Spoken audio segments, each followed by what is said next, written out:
The first one which we saw was that in most of these cases you had great visionary leadership. Some of these private sector organizations and even in the public sector organizations. You look at 1122, you look at even motorway police, you look at an institution like LAMS. But the challenge of that leadership then is to come up with processes, procedures, or to come up with an institutional setup which will then remain beyond the lifetime or beyond the tenure of that particular organizational leader or social entrepreneur who came up with the idea of the organization. Second, processes and procedures, how those are outlined in the organizations are extremely important. Procedures, processes, rules for public sector organizations insulate them from outward pressure, patronage, influence, and all that. Monitoring and evaluation mechanisms are very, very important for all these organizations.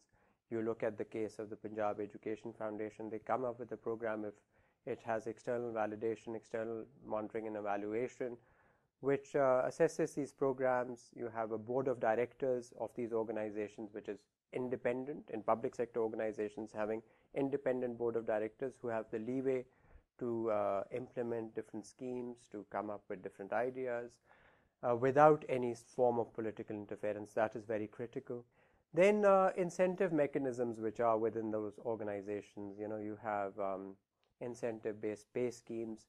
People are rewarded, they feel part of that organization. Finally, I think another very, very important aspect of having a successful organization in an environment like ours is the social credibility and reputation of that organization, which comes through time.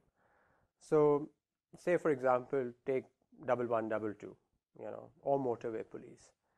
These organizations, because of good service delivery in the initial years, were able to form a reputation. Now, once they form a reputation, that reputation in some ways then keeps them performing well and also protects them from any interference.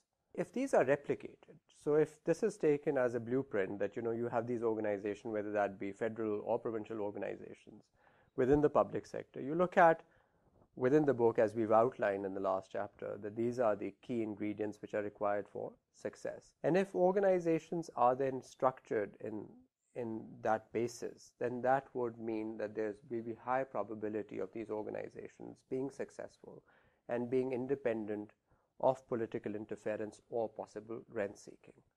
So in some sense, these are these exemplars which can be used by the government to come up with a better performing public sector.